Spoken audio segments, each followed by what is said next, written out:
നമസ്കാരം, സ്വാഗതം സകലമാന കേരളത്തിലേക്ക്. നോക്കാം തലക്കെട്ടുകൾ. കണ്ണൂർ പയ്യാവൂരിൽ കാറിടിച്ച് 3 വയസ്സുകാരിക്ക് ദാരുണാന്ത്യം. പൊന്നാനിയിൽ കാറും ലോറിയും കൂട്ടിയിടിച്ച് യുവതി മരിച്ചു. ചെറുവത്തൂരിൽ ബസ് കണ്ടക്ടർ റെയിൽവേ ട്രാക്കിൽ മരിച്ച നിലയിൽ. കൊല്ലത്ത് റെയിൽവേ ട്രാക്കിൽ കണ്ട മൃതദേഹം കരുനാഗപ്പള്ളി സ്വദേശിനിയുടെ.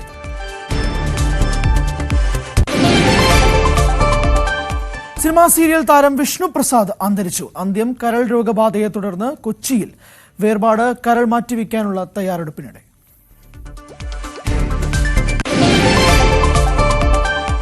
മലപ്പുറം മണ്ണാർമലയിൽ വീണ്ടും പുലി ഇറങ്ങി. പുലി റോഡ് മുറിച്ച് കടന്നുപോകുന്നത് കണ്ടതായി നാട്ടുകാർ. പുലിയെ പിടികൂടാൻ വനം വകുപ്പ് ജാഗ്രത കാട്ടണമെന്ന് ആവശ്യം.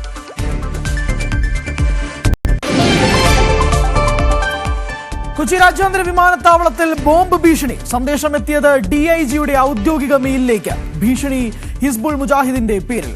ബോംബ് സ്ക്വാഡിന്റെ നേതൃത്വത്തിൽ പരിശോധന നടത്തി.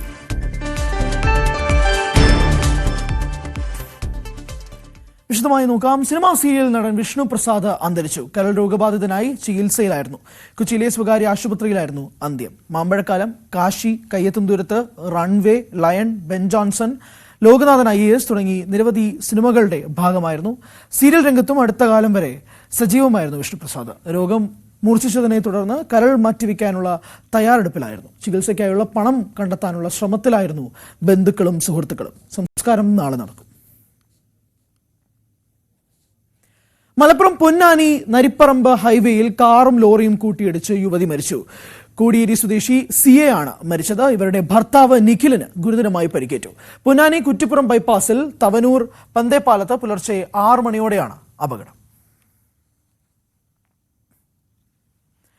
കാസർഗോഡ് ചെറുവത്തൂരിൽ സ്വകാര്യ ബസ് കണ്ടക്ടറെ റെയിൽവേ ട്രാക്കിൽ മരിച്ച നിലയിൽ കണ്ടെത്തി. ചെറുവത്തൂർ തുരുത്തി സ്വദേശി M രാഹുലാണ് മരിച്ചത്. പുലർച്ചെ ചെറുവത്തൂർ റെയിൽവേ ഓവർബ്രിഡ്ജിന് സമീപത്തെ ട്രാക്കിലായിരുന്നു മൃതദേഹം കണ്ടത്. ആത്മഹത്യയാണെന്നാണ് പ്രാഥമിക നിഗമനം. ചന്ദേര പോലീസ് കേസെടുത്ത് അന്വേഷണം ആരംഭിച്ചു. കണ്ണൂർ പയ്യാവൂരിൽ 3 വയസ്സുകാരി കാറിടിച്ച് മരിച്ചു. ചമതച്ചാൽ ഉറവക്കുഴിയിൽ നോറയാണ് മരിച്ചത്. അമ്മുമ്മയോടൊപ്പം റോഡരികിലൂടെ നടന്നു പോകുമ്പോഴാണ് അപകടം സംഭവിച്ചത്.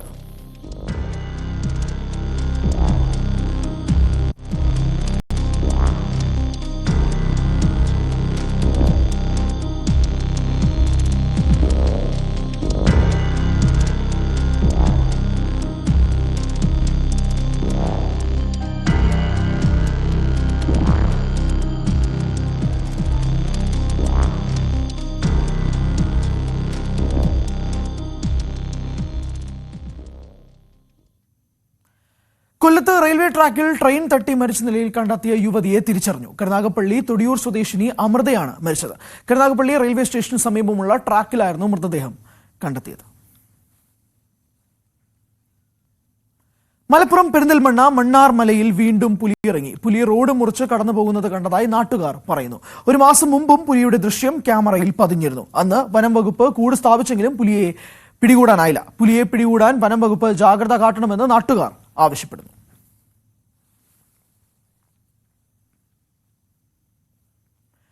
കൊച്ചി രാജ്യാന്തര വിമാനത്താവളത്തിൽ ബോംബ് ഭീഷണി. ഇന്നലെ രാത്രിയാണ് DIGയുടെ ഔദ്യോഗിക മെയിലിലേക്ക് ബോംബ് ഭീഷണി എത്തിയത്. ഹിസ്ബുൾ മുജാഹിദിന്റെ പേരിലാണ് ഭീഷണി സന്ദേശം വന്നത്. വിമാനത്താവളത്തിൽ ബോംബ് സ്ക്വാഡിന്റെ നേതൃത്വത്തിൽ പരിശോധനയും നടത്തി.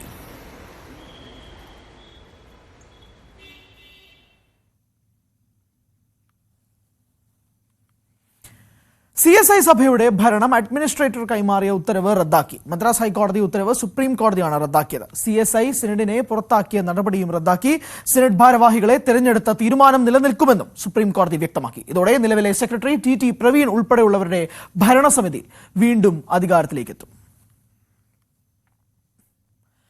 അടിസ്ഥാന സൗകര്യങ്ങൾ ഒന്നുമില്ലാതെ ബുദ്ധിമുട്ടുകയാണ് പത്തനംതിട്ട ഓമല്ലൂരിലെ ഓട്ടിസം സെന്റർ.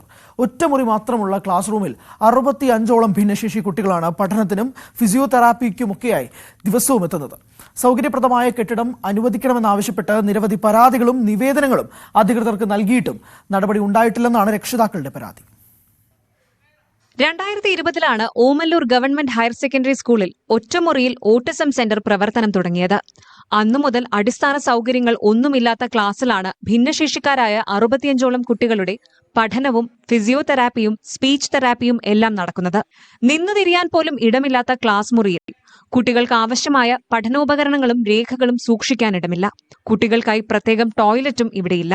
ഒറ്റമുറി കെട്ടിടത്തിലാണ് ഈ 65 കുട്ടികൾക്ക് ഇപ്പം ഫിസിയോതെറാപ്പി, സ്പീച്ച് തെറാപ്പി എന്നിവ നടക്കുന്നത്.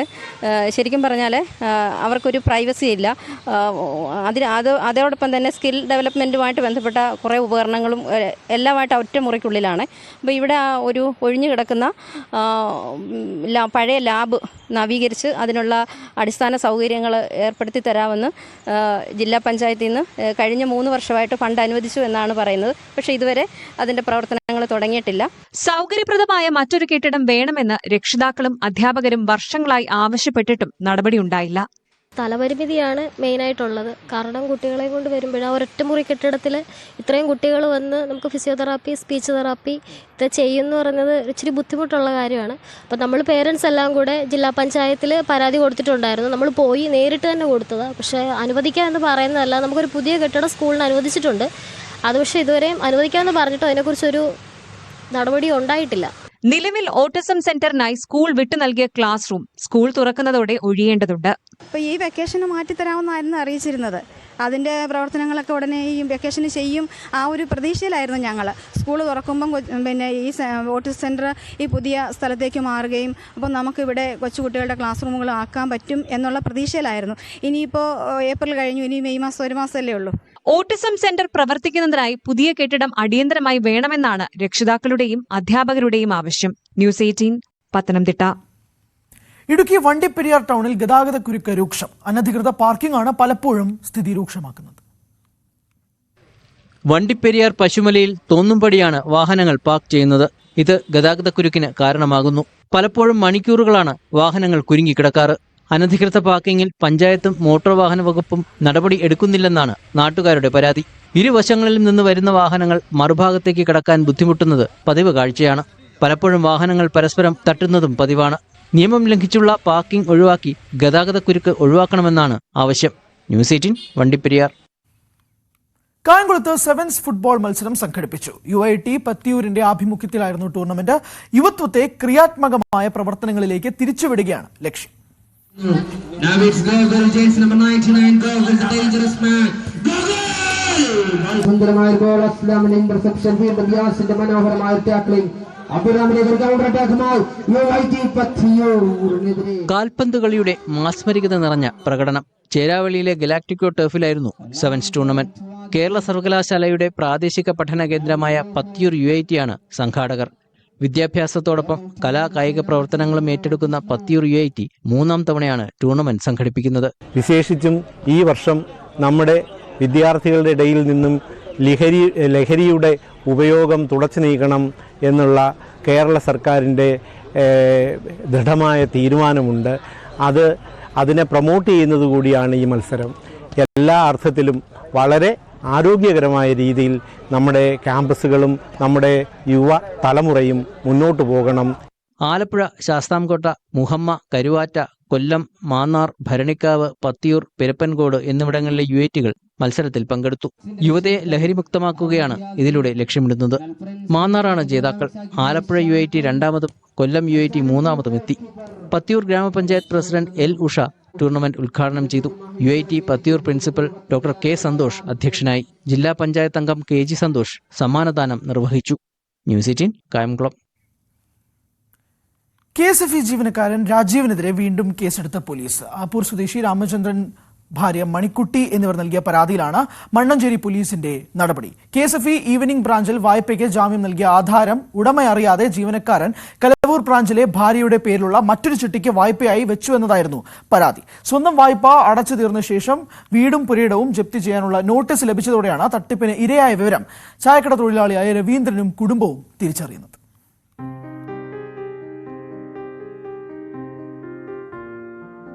കലൂരിയിലും പറയും, ഈവനിംഗ് ബ്രാഞ്ചിൽ ചെല്ലാൻ പറയും, ഈവനിംഗ് ബ്രാഞ്ചിൽ ചെല്ലുമ്പോൾ പറയും, റീഗൽ ഓഫീസിൽ ചെല്ലാൻ പറയും, അവിടെ ചെല്ലുമ്പോൾ പറയും പിന്നെയും കലൂരും. അങ്ങനെ അങ്ങോട്ട് ഒരുപാട് ഞങ്ങൾ രണ്ടുപേരും ഒരുപാട് KSFEക്കാർ നടത്തിയിട്ടുണ്ട്. ഈ വെയിലത്തെയാണ് ഞങ്ങൾ എല്ലാവരും രണ്ടുപേരും കൊണ്ട് നടക്കുന്നത്. ഞങ്ങൾ ആരോട് പറയാനാണ്? ഇവന് വിശ്വസിച്ചും കൊണ്ടാണ് ഞങ്ങൾ പ്രമാണം കൊടുത്തത്. ഉദ്യോഗസ്ഥരും കൂടെ ചതിക്കുമായിരുന്നല്ലേ നിങ്ങൾ? ഉദ്യോഗസ്ഥരോട് ചതിക്കുക. അതല്ലേ ഞാൻ അവിടെ ചെല്ലുമ്പോൾ ഇവിടെ വരാൻ പറയും, ഇവിടെ ചെല്ലുമ്പോൾ അങ്ങോട്ടും ചെല്ലാൻ പറയും. അവൻ സപ്പോർട്ടായിട്ടാണ് എല്ലാവരും സംസാരിക്കുന്നത്.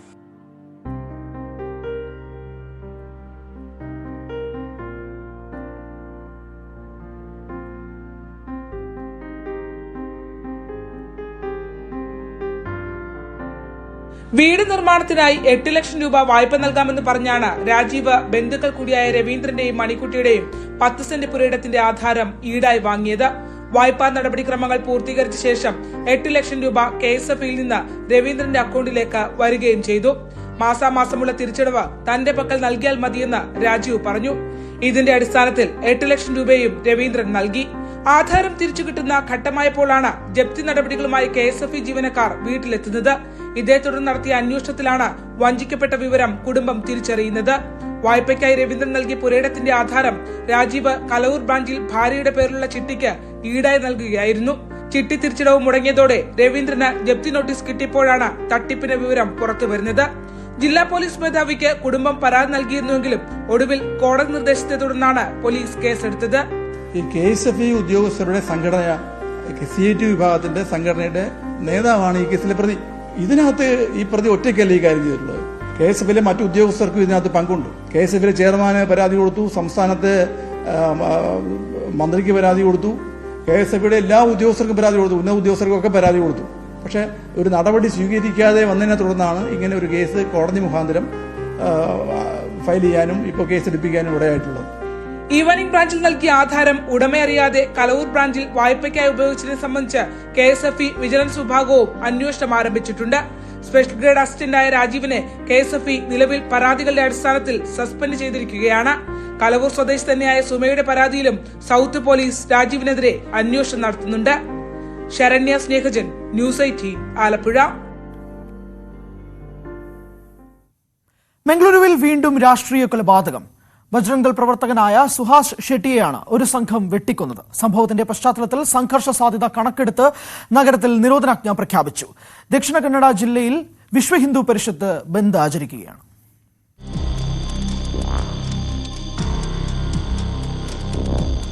ഇന്നലെ രാത്രിയാണ് ബജ്പേയിൽ ബജ്രംഗ് ദൾ പ്രവർത്തകൻ സുഹാസ് ഷെട്ടിയെ നടു റോഡിലിട്ട് ഒരു സംഘം വെട്ടിക്കൊന്നത്. തുടരാക്രമണങ്ങൾ ഉണ്ടായേക്കാമെന്ന നിഗമനത്തിൽ പോലീസ് കനത്ത ജാഗ്രതയിലാണ്. കൊലപാതകത്തിൽ പ്രതിഷേധിച്ച് ദക്ഷിണ കന്നഡ ജില്ലയിൽ വിശ്വ ഹിന്ദു പരിഷത്ത് ആഹ്വാനം ചെയ്ത ബന്ദ് പൂർണ്ണമാണ്. കടകളെല്ലാം അടഞ്ഞുകിടക്കുകയാണ്. വാഹന സർവീസും നിലച്ചു. മംഗളൂരു നഗരത്തിൽ സർവീസ് നടത്തിയ സ്വകാര്യ ബസിന് നേരെ കല്ലേറുണ്ടായി. മംഗളൂരു സിറ്റിയിൽ നിരോധനാജ്ഞ തുടരുകയാണ്. കൂടുതൽ സായുധ പോലീസിനെ നഗരത്തിന്റെ വിവിധ ഭാഗങ്ങളിൽ വിന്യസിച്ചു.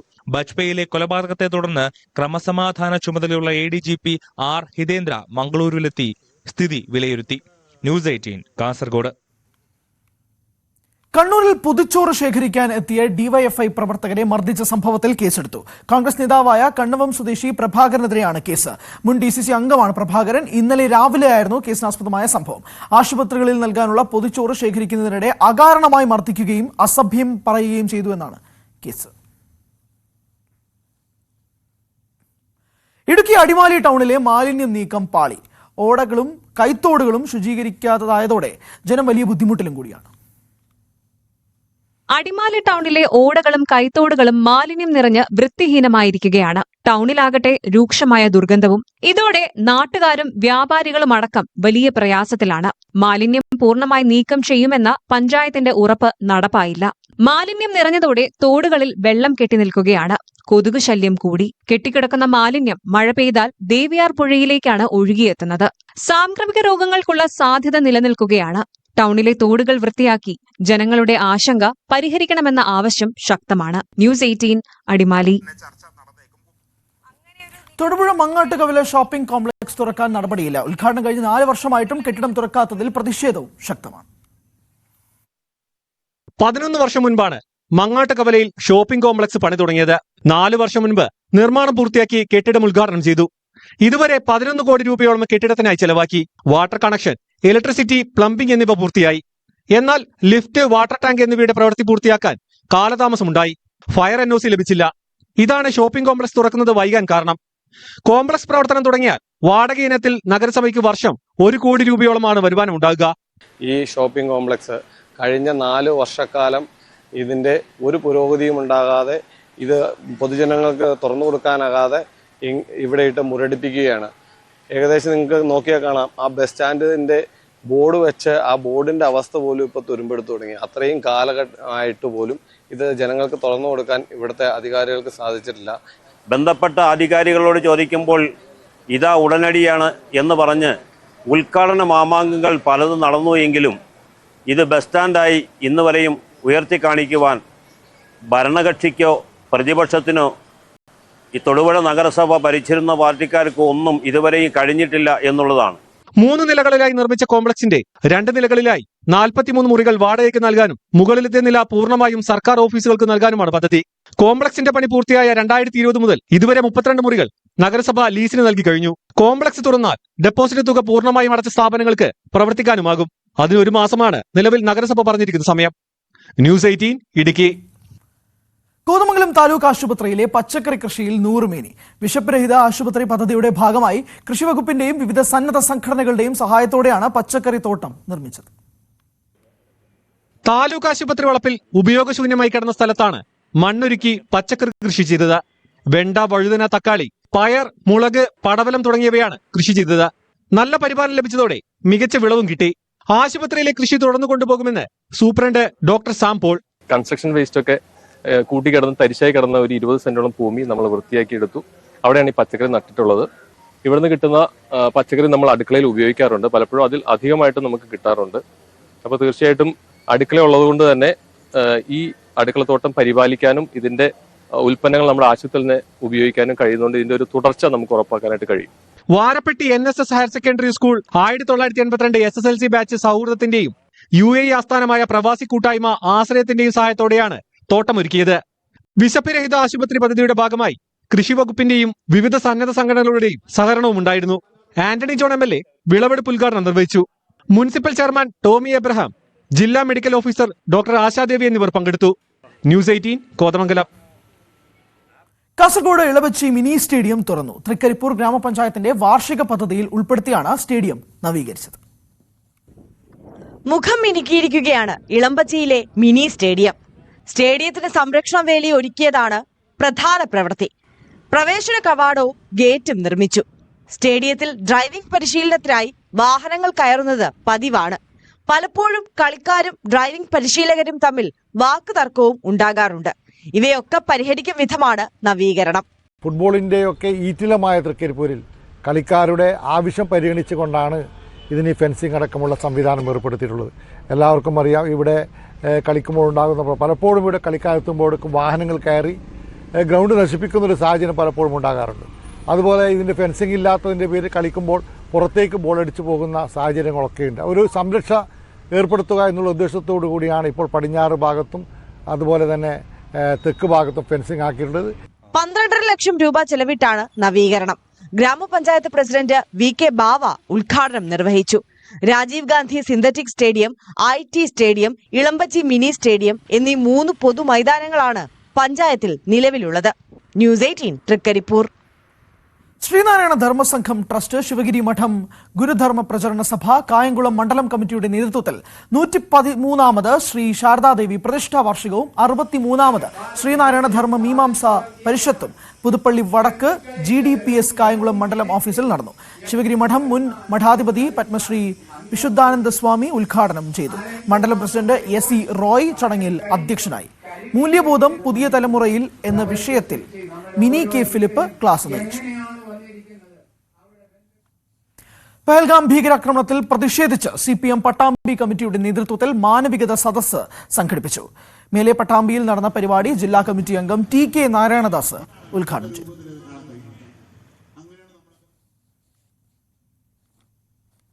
ഷൊർണൂരിലെ സംരംഭകരായ മഹിൽ വാഹനം കൂട്ടുകുടുംബം വാട്സാപ്പ് ഗ്രൂപ്പിന്റെ ഒത്തുചേരൽ ശ്രദ്ധേയമായി. പട്ടാമ്പിയിൽ നടന്ന പരിപാടിയിൽ മുൻകാല ജീവനക്കാർ പങ്കെടുക്കുകയും സൗഹൃദം പങ്കുവയ്ക്കുകയും ചെയ്തു. സംഗമം മുതിർന്ന അംഗങ്ങളായ കൃഷ്ണൻകുട്ടി, ചന്ദ്രൻ യാക്കര എന്നിവർ ഉദ്ഘാടനം ചെയ്തു. കൂട്ടുകുടുംബത്തിലെ 75 വയസ്സ് കഴിഞ്ഞ 14 പേരെ ആദരിച്ചു.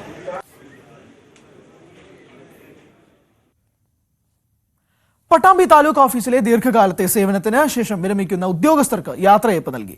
താലൂക്ക് ഭൂരേഖ tahsildar Girijadevi, head clerk Rajan, senior clerk Rukkiya എന്നിവരാണ് വിരമിക്കുന്നത്.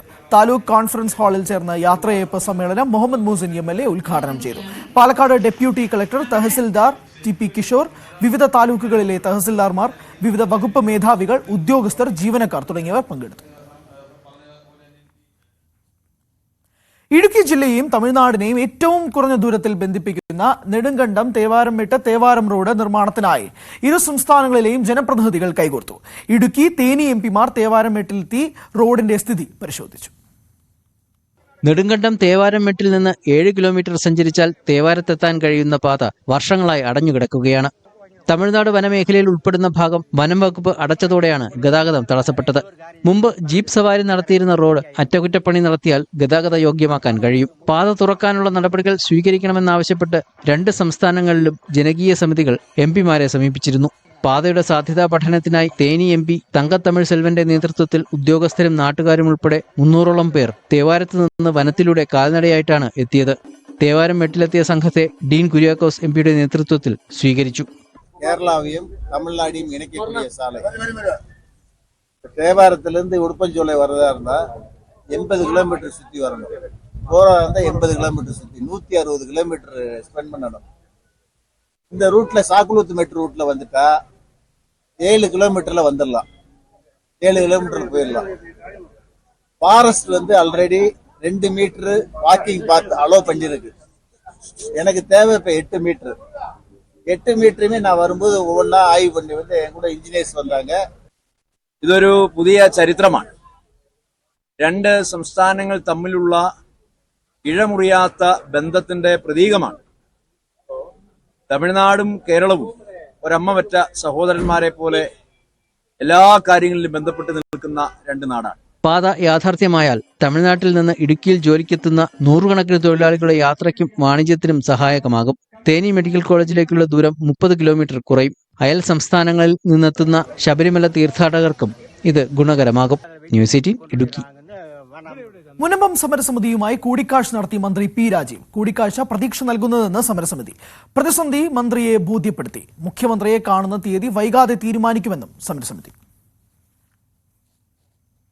വിഴിഞ്ഞം തുറമുഖം രാജ്യത്തിന് സമർപ്പിക്കപ്പെടുമ്പോൾ ഇങ്ങനെയൊരു സ്വപ്നം യാഥാർത്ഥ്യമാകുന്നതിന് 3 പതിറ്റാണ്ട് പ്രയത്നിച്ചതിന്റെ ഓർമ്മകൾ പങ്കുവയ്ക്കുകയാണ് വിസിലിന്റെ മുൻ CEO ഡോക്ടർ ജയകുമാർ. വിഴിഞ്ഞം ഇന്റർനാഷണൽ സീ പോർട്ട് രൂപീകരിച്ചപ്പോൾ ആദ്യ CEO ആയി നിയമിതനായത് ഡോക്ടർ ജയകുമാറാണ്. CEO സ്ഥാനത്തേക്കുള്ള 2ാം വരവിൽ തുറമുഖം യാഥാർത്ഥ്യമായപ്പോൾ അതിനാൽ ജയകുമാറും വലിയ സന്തോഷം പങ്കുവച്ചു. 1994-ൽ അന്നത്തെ തുറമുഖ വകുപ്പ് മന്ത്രി MV രാഘവന്റെ നിർദ്ദേശപ്രകാരമായിരുന്നു വിഴിഞ്ഞം തുറമുഖത്തിനായി ആദ്യ സ്കെച്ച് തയ്യാറാക്കിയത്. രൂപരേഖ തയ്യാറാക്കുന്നതിൽ മുഖ്യ പങ്ക് വഹിച്ചത് ഹാർബർ എഞ്ചിനീയറിംഗ് വകുപ്പിൽ അസിസ്റ്റന്റ് എക്സിക്യൂട്ടീവ് എഞ്ചിനീയർ ആയിരുന്ന ജയകുമാർ ആയിരുന്നു. നേരത്തെ വിഴിഞ്ഞത്ത് തിരമാലയിൽ നിന്ന് വൈദ്യുതി ഉൽപ്പാദിപ്പിക്കുന്ന പദ്ധതിയുടെ പ്രൊജക്ട് മേധാവിയായിരുന്നതിനാൽ തീരത്തിന്റെ സാധ്യതകളെക്കുറിച്ച് കൃത്യമായ ധാരണയുണ്ടായിരുന്നു. ആദ്യം ധാരണാപത്രം ഒപ്പുവെച്ചത് Kumar group, West Port Malaysia എന്ന 2 കമ്പനികൾ ചേർന്ന കൺസോർഷ്യവുമായിരുന്നു. കുമാർ എനർജി കോർപ്പറേഷൻ എന്നുള്ള ഒരു കമ്പനി, ഒരു Malaysian group, West Port Malaysia, അവർ ഇന്ന് അവിടുത്തെ ഒരു മോസ്റ്റ് മോഡേൺ പോർട്ടാണ്. അപ്പോൾ ഇവർ 2 പാർട്ട്ണറായിട്ട് വന്ന് ഗവൺമെന്റിൽ സമീപിക്കുക. അവർ കുറേ ഡിസ്കഷൻസ് ഒക്കെ നടന്നു. ഒക്ടോബർ 95 ഒരു MOU ധാരണാപത്രം ഒപ്പുവെച്ചു. ഒന്നും പ്രോഗ്രസ് ഒന്നും ഇല്ലാത്തതുകൊണ്ട് അത് ടെർമിനേറ്റ് ചെയ്യാൻ തീരുമാനിച്ചു. തുടർന്ന് വന്ന EK നയനാർ സർക്കാർ പദ്ധതിയുമായി മുന്നോട്ടു പോയെങ്കിലും യാഥാർത്ഥ്യമായില്ല. 2001-ൽ വീണ്ടും മന്ത്രിയായി MV രാഘവൻ വന്നതോടെ മന്ത്രിയുടെ സ്പെഷ്യൽ സെക്രട്ടറിയായി ചുമതലയേറ്റു. UK, ജർമ്മനി, മാൾട്ട, റോട്ടർഡാം, ദക്ഷിണാഫ്രിക്ക എന്നിവിടങ്ങളിൽ സന്ദർശിച്ച് തുറമുഖങ്ങളുടെ പ്രവർത്തനം കൂടുതൽ മനസ്സിലാക്കി. തുടർന്ന് വിസിൽ രൂപീകരിക്കുന്നതിന് ചുക്കാൻ പിടിച്ചു. 2005-ൽ ചൈനീസ് കൺസോർഷ്യത്തെ തെരഞ്ഞെടുത്തു. എന്നാൽ സുരക്ഷാ കാരണങ്ങളാൽ കേന്ദ്ര സർക്കാർ അനുമതി നിഷേധിച്ചു. 2016 ശേഷം നമ്മുടെ ഇപ്പോഴത്തെ സർക്കാർ വളരെയധികം സപ്പോർട്ട് നൽകി. ഇവിടെയുള്ള എല്ലാവരെയും, ഇവിടെയുള്ള കമ്മ്യൂണിറ്റിയും ഫിഷിംഗ് കമ്മ്യൂണിറ്റിയും എല്ലാവരെയും ഒത്തിണക്കി കൊണ്ടുപോകാനായിട്ട് വളരെയധികം പ്രയത്നിച്ചു. അതിൻ്റെ റിസൾട്ടാണ് ഇപ്പം കാണുന്നത്. 2016 ഒന്നാം പിണറായി സർക്കാരിന്റെ കാലത്താണ് തുറമുഖത്തിന്റെ പ്രധാന നിർമ്മാണ പ്രവൃത്തികൾ ആരംഭിക്കുന്നത്. ജയകുമാറിനെ വീണ്ടും വിസിലിന്റെ സിഇഒയും MD-യുമായി നിയമിച്ചു. തുടർന്ന് 8 വർഷം ചുമതല വഹിച്ച അദ്ദേഹം 2024 പടിയിറങ്ങിയത്. അപ്പോഴേക്കും ലോകം ഉറ്റുനോക്കുന്ന നിലയിലേക്ക് വിഴിഞ്ഞം തുറമുഖം രാജ്യത്തിന് അഭിമാനമായി ഉയർന്നിരുന്നു. ന്യൂസ് 18 തിരുവനന്തപുരം. സ്വർണം വെള്ളി നിരക്കുകൾ. കവിത ഗോൾഡ് ആൻഡ് ഡയമണ്ട്സ് ഇന്നത്തെ സ്വർണം വെള്ളി നിരക്കുകൾ നിങ്ങൾക്കായി സമർപ്പിക്കുന്നത് Kavitha gold and diamonds. Choose your special. 22 carat സ്വർണം ഗ്രാമിന് 8755 രൂപ, പവന് 70,040 രൂപ. 18 കാരറ്റ് സ്വർണം ഗ്രാമിന് 7240 രൂപ, പവന് 57,920 രൂപ. വെള്ളി ഗ്രാമിന് 107 രൂപ, kilo 1,07,000. Kavitha gold and diamonds ഇന്നത്തെ സ്വർണം വെള്ളി നിരക്കുകൾ നിങ്ങൾക്കായി സമർപ്പിച്ചത് Kavitha gold and diamonds. Choose your special. പൂർണ്ണമാവുന്ന സകലമാന കേരളം സ്പോട്ട് ലൈവ് കാണാം. ടോം കുര്യക്കോസ് ചേരും. നമസ്കാരം.